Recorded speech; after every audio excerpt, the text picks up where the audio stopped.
Alors on reprend Bezrat Hashem par des cérémonies, deuxième char, deuxième portique, char Ta'am Hatzilut, premier Pérec. Alors effectivement, c'est un Pérec très compliqué parce qu'il faut qu'on comprenne les notions de Kabbalah des Rishonim.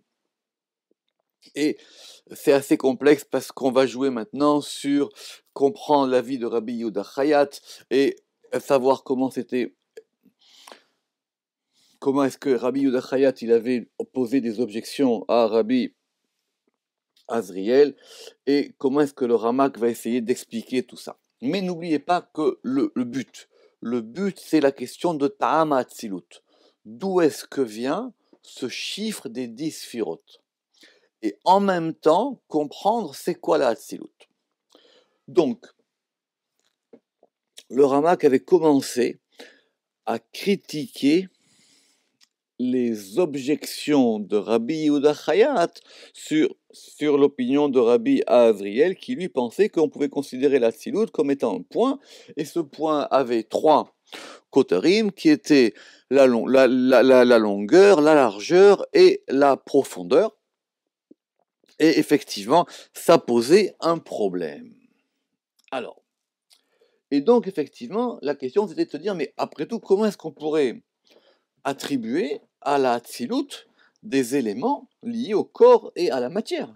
Est-ce que dans l'émanation, quand bien même on pourrait considérer ça comme un point, et ça serait, comme on avait dit, un point euh, formel, comme il avait dit, un point Nekuda Tsurait, et à plus forte raison, comment est-ce qu'on pourrait lui attribuer des notions de matériel et corporel? Alors on reprend. Veod. כי להיות שאין אצילות גוף ונשמה כנאותו בלשון נקודה, שאינו גוף. Puis, et de plus, puisqu'on ne peut pas attribuer à la Hatzilut une corporéité, vegishmut et une matérialité, kinaoto belashon nekuda, c'est pour ça qu'on a attribué ça, on a donné cette notion de point. Chez Enagouf, parce que le point, c'est pas un corps. Déjà, une ligne, ça sera un corps. On a dit d'accord, mais le point, c'est l'élément le plus abstrait de la géométrie. Liot Hatzilut, Shoresh Aguf et Gadrav, parce que la Hatzilut, de toutes les manières, c'est la racine de choses qui après deviendront matérielles. Ve'od, et de plus, Kina Hatzilut Belashon Nekuda. On a attribué à la Hatzilut cette notion de point. L'Omar, pour dire que Kemo Nekuda Mityachedet Bechelkea. De la même manière que le point, c'est quelque chose qui unifie toutes ses parties. Ve'ena Mekabelet Chalakim. Et qui ne peut pas recevoir d'autres parties, parce qu'on avait dit que est-ce que deux points forment une ligne? Or, deux points sont toujours deux points. Donc, ça serait l'élément le plus simple des notions géométriques. Ken Hatzilut, donc de même, la Hatzilut, ena mekabel chalakim. Parce que l'Hatzilut aussi ne peut pas être composé de parties, ni on ne peut pas lui rajouter des parties. Ve'afim nomar bachalakim, et même si on considère qu'il y aurait des parties dans l'Hatzilut, comme il pourrait y avoir des parties dans le point, tout ça n'est qu'une métaphore et qu'une image. Et donc tout cela, c'était pour repousser les objections de Rabbi Yehuda Chayat et considérer de façon positive au mérite de Rabbi Ezriel de Guéron. Veata, mais maintenant, Nirtov Mashekatav Rabbi Yehuda Beta'am Hatzilut. Effectivement, Rabbi Yehuda Chayat, il avait des objections contre Rabbi Ezriel. Alors maintenant, qu'est-ce qu'il en pense, lui, de Rabbi Yehuda? Comment est-ce que lui, il peut considérer la Hatzilut et cet élément des 10? Donc maintenant, nous allons examiner l'opinion de Rabbi Yehuda Chayat. Et voici ce qu'elle est, et on cite dans le texte des Éléchonons. Me'achar she'Hatzilut ba binekuda. Donc, puisque la Hatzilut vient avec un point. Donc, apparemment, les deux sont d'accord sur cet élément du point. Yesh le odot al korchenu. Nous devons admettre, malgré nous, chez Yesh banekuda azot, qu'il y a dans ce point, non pas trois éléments, comme on avait dit, longueur, largeur et profondeur, qui sont des éléments matériels. Mais on va considérer trois autres éléments, qui sont des éléments de Kabbale classiques et qui sont importants, qu'on va appeler Rosh, Tor et Sof. Rosh, c'est un commencement, Tor, c'est un milieu, et Sof, c'est une fin. Veyesh lanu lehodot basof. Et nous devons reconnaître la notion de fin dans la Hatzilut. Mais achar she'anu roim, puisque nous voyons ki im ayu nivraim mitzat koach she'en lo sof, ayu olchim le bilti sof. Parce que si les créatures, du point de vue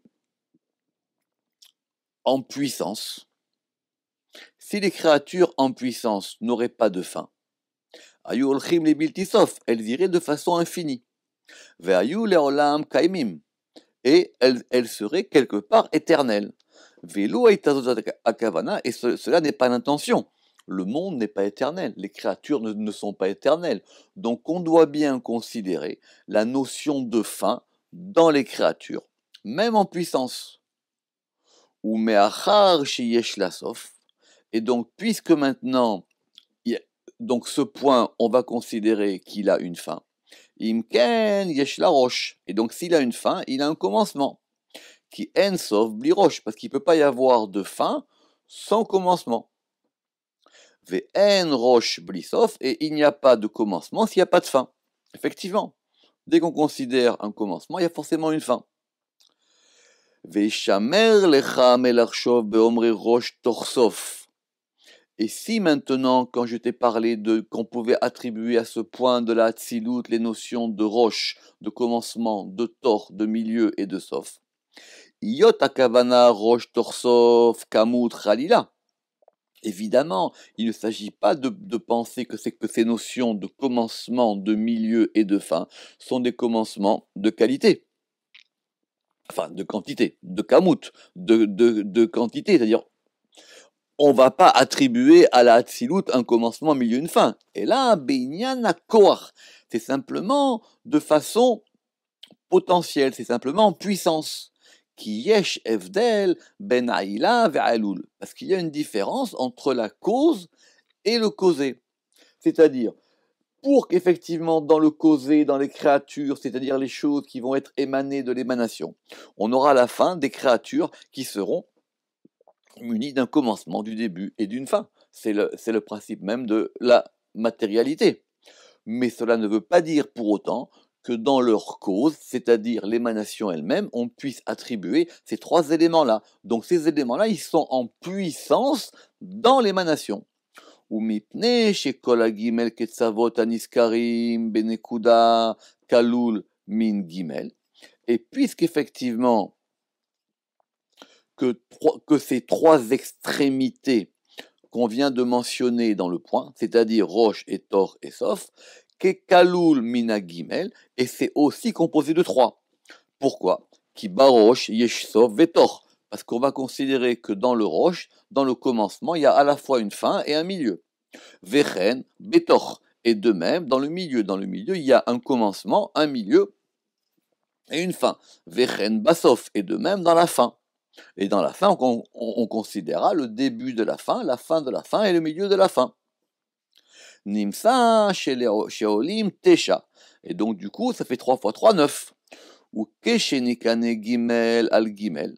Bederech mispar ameruba. Et donc du coup, ça fait 3 fois 3, 9 quand on va considérer ça de façon cubique, comme on l'a dit. Ve'amakom asovel. Et le lieu qui contient tout ça. Donc on revient, 3 fois 3, 9 et 1, on revient à un compte de 10. Adkan leshono. Voici la fin de l'opinion de Rabbi Yehuda Hayat sur la notion de 10 dans la Hatzilut. En eleksa devarav vekitsur. Donc le Ramak dit, voici rapporté une partie de ces paroles de façon succincte et résumée, et Rabbi Yehuda Hayat ve'evi mamarim marbe mazoar le raya, et Rabbi Yehuda Hayat, il a apporté pour preuve de nombreux textes du Zohar pour pouvoir confirmer ces dires. ou les fiches en mahamamarim rayaklal, et il dit tous les textes du Zohar qui ramènent ne sont aucune preuve. Il est très dur avec Rabbi Chayat. Et d'ailleurs, on le verra encore plus tard dans le Pardes. Il n'est pas dans l'étude, et voilà, quand il dit, écoute, tous les textes du Zohar qu'il a ramenés, ça, ce n'est pas du tout ce qu'il veut dire là. El Devarav, Rayaklal El Devarav, Lo Rainu Latikam, donc c'est la raison pour laquelle nous n'avons pas ramené toutes les preuves qu'il amène du Zohar pour appuyer ses dires.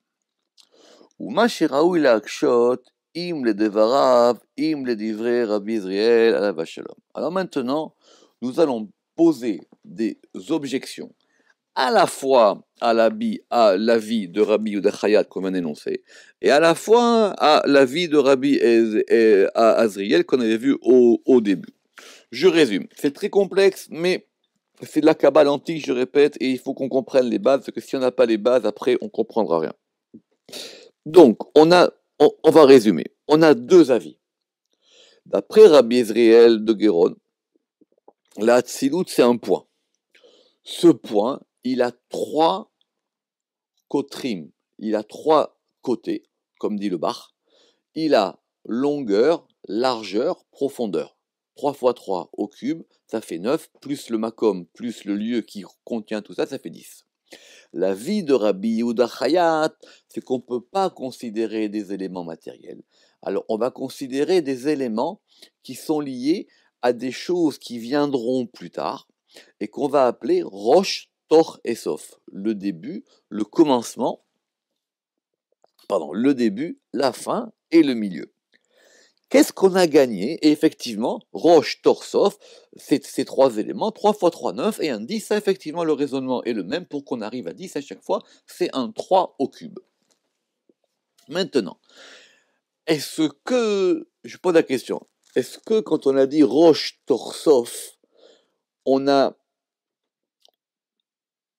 gagné par rapport au fait de penser Orech, Rochav et Omek, à savoir longueur, largeur et profondeur?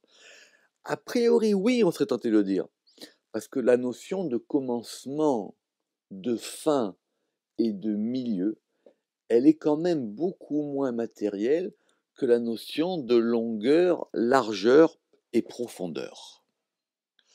En tout cas, on a maintenant les deux avis et on va voir comment est-ce qu'on va objecter à ces deux avis. Ou Kivan Shetam Aeser ou Anekuda.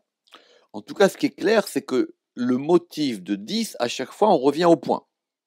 Asher ou Baalat Shalosh, et on va lui considérer trois qualités ou trois aspects.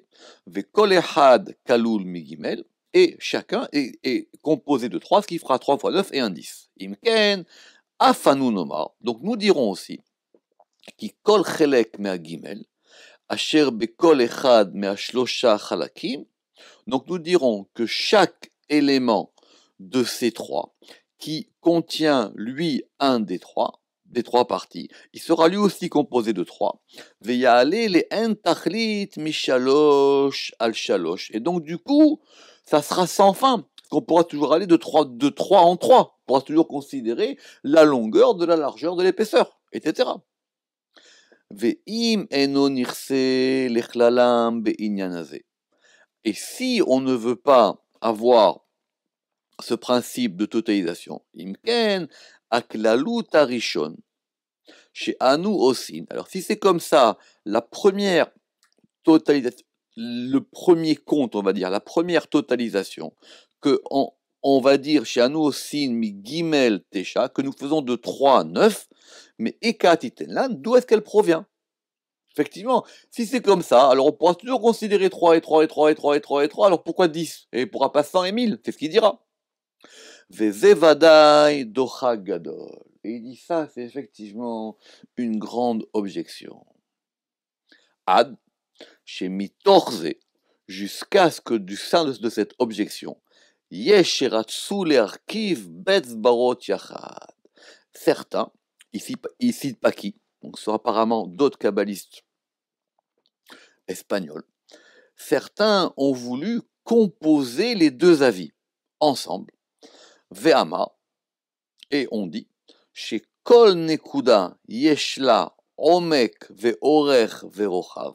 Donc on va considérer, on va en gros faire, pas une synthèse, mais en tout cas mettre les deux avis ensemble. Donc on va considérer que le point, yeshla, le point, il a un omek, il a une profondeur, ve'orech, et il a une longueur, ve'rochav, et il a une largeur, ve'kol ehad mi gimel ele, et chacun de ces trois, on va leur considérer roche, tor, sof, un début, une fin et un milieu. Ce roche, tor, sof, en général, on appelle ça seter, c'est-à-dire qu'on appelle ça par les rachetevot, c'est-à-dire les initiales, qu'on fait sof, tor, roche, et à l'inverse, et ça fait le mot seter qui désigne le secret.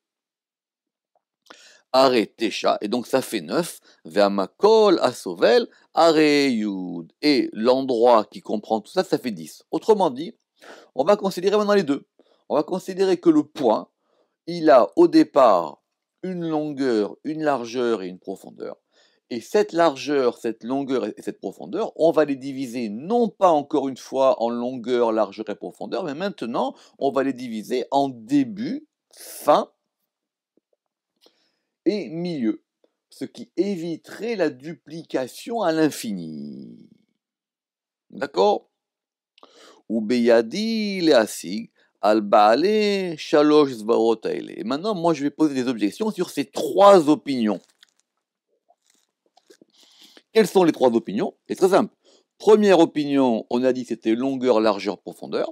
Deuxième opinion, on a dit c'était commencement, fin et milieu. Et la troisième opinion, qui est la synthèse des deux premières, en disant il y a longueur, largeur, profondeur, qui elles-mêmes vont se diviser en début, fin et milieu. Et là, qui makom parce que moi, il dit, donc il parle à la première personne, donc c'est le Rama qui parle, parce que moi, je ne vois rien du tout je ne vois pas de place pour toutes ces paroles-là. Donc effectivement, le Rama va dire maintenant qu'il n'est pas d'accord avec ça, mais mais le raisonnement est intéressant pour comprendre comment est-ce que tout ça marche.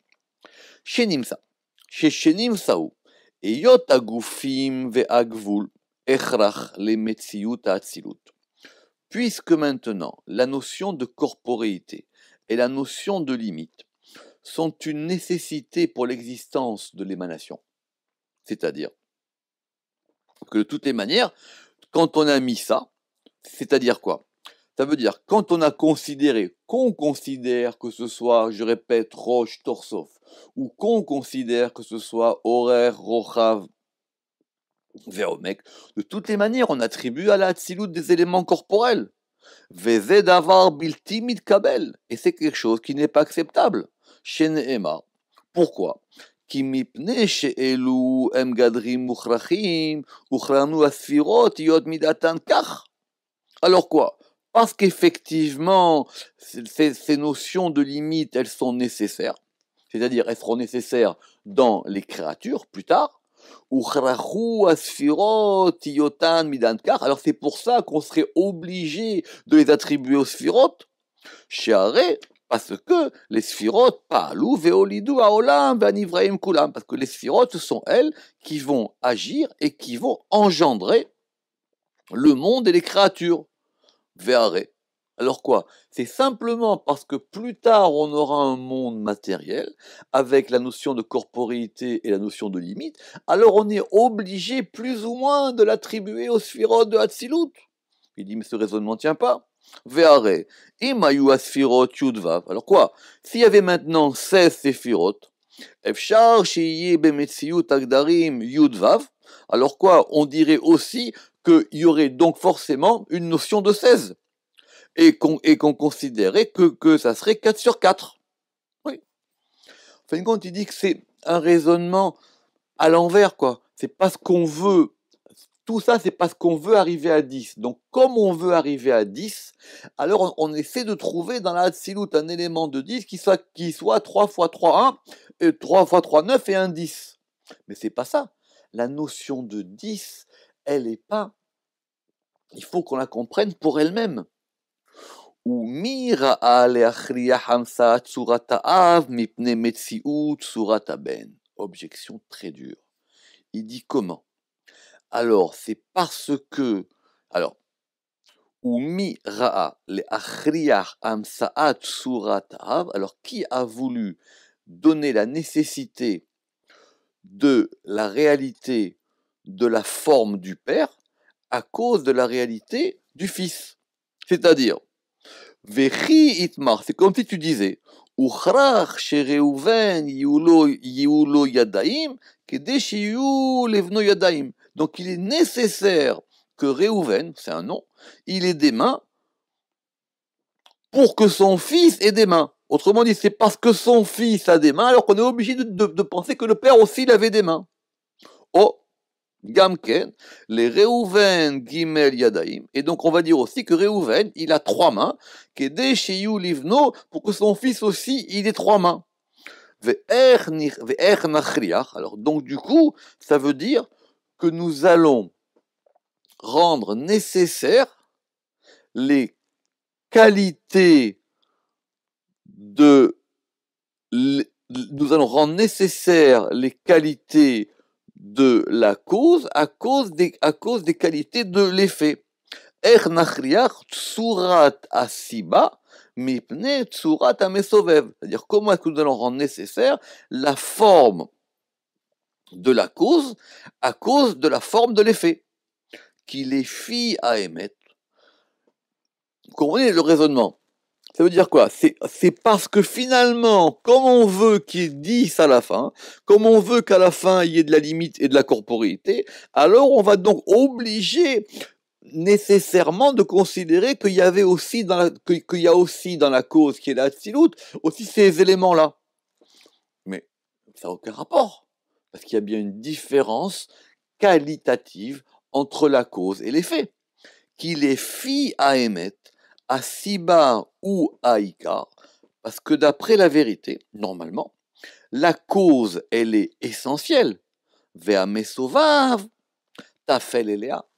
Alors que l'effet, il est secondaire. L'effet, il compte même pas, il est tafel. Ça veut dire, il n'est pas considéré. Donc, on ne peut pas considérer qu'il y a un rapport de nécessité entre les deux, parce que la cause ne suppose pas forcément l'effet.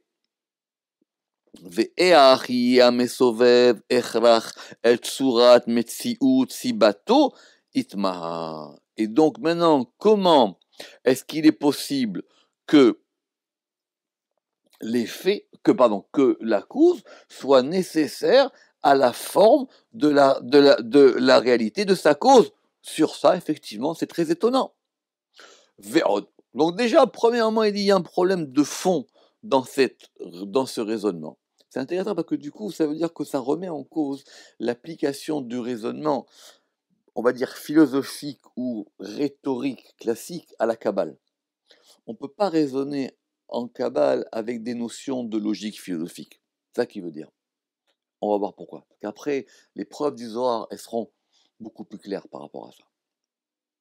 Donc déjà, il y a une objection sur le fond pour tout le monde.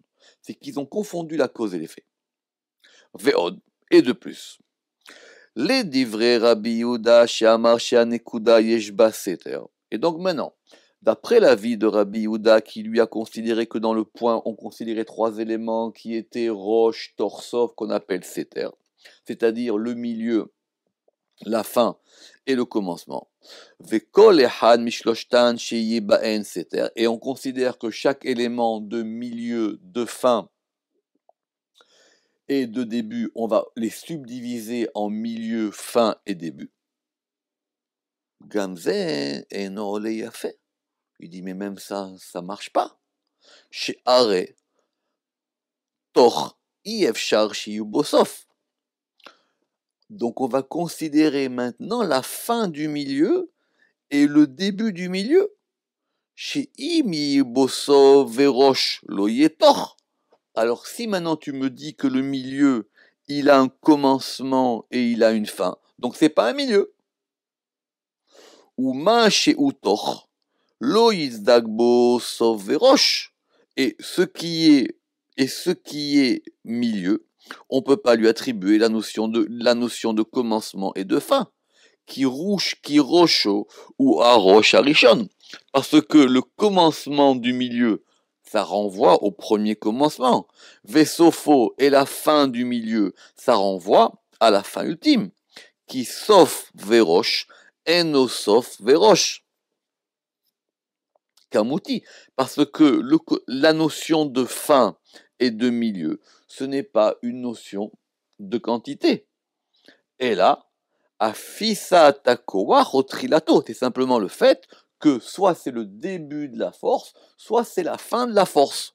Autrement dit, mashmak de là, que ça serait peut-être encore mieux de considérer de ce qu'il a dit Rabbi Ezriel de Guéron, qu'au moins quand on va attribuer la largeur de la longueur ou la profondeur de la largeur de la longueur, ça encore ça fonctionne.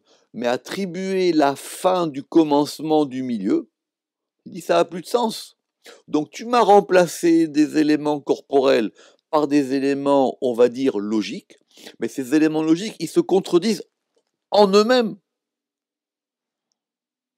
Et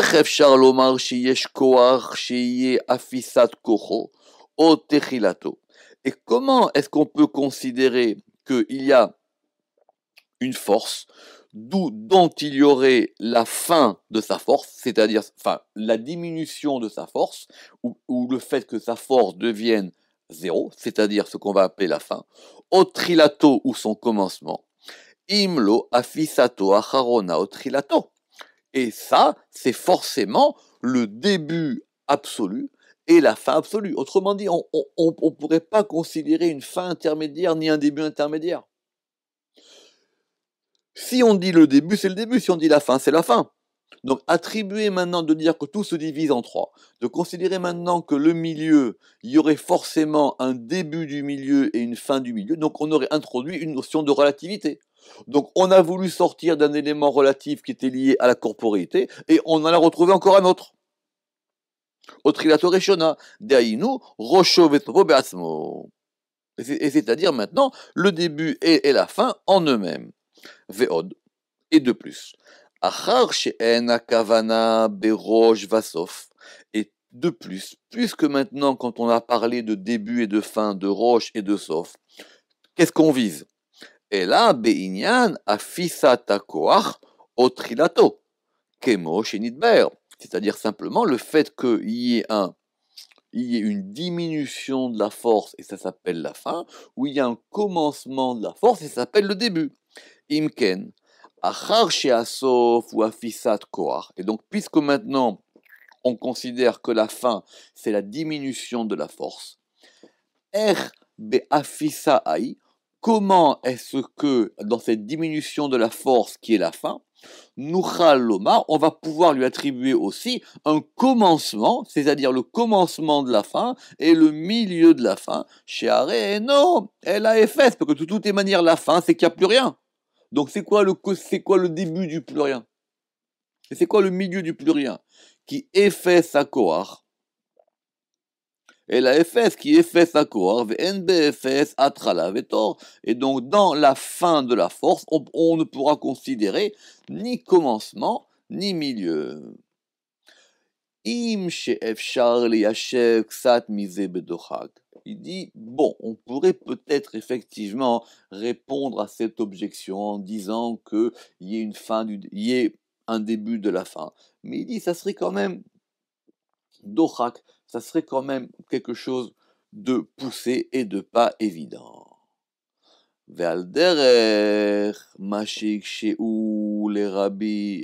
Et donc, de ce qu'il a lui-même objecté à Rabbi Ezriel, quand il lui a dit qu'il katre agishmi er yuchatsu el atzilut, de la manière dont, en fin de compte, ce qu'il a reproché à Rabbi Ezriel, on peut le reprocher à lui-même. Parce que quand il a dit que quand lui, il avait considéré la notion de longueur, de largeur et de profondeur, c'était des éléments matériels qu'on attribuait à la Hatzilut, parce qu'il a dit comment est-ce qu'on pourrait attribuer ça à la Eloku.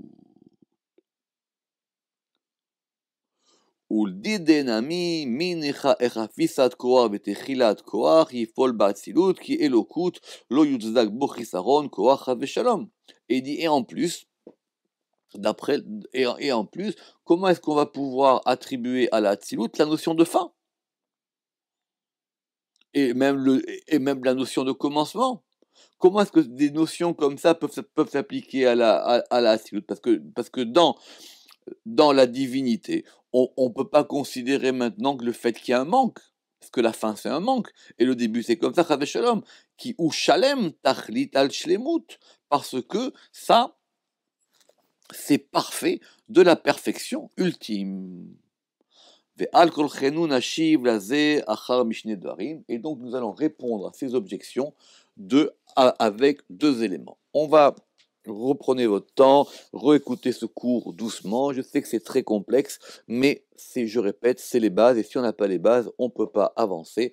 On reprendra la suite de ce premier chapitre de la première porte la prochaine fois. Baruch Adonai Le'olam. Amen ve Amen.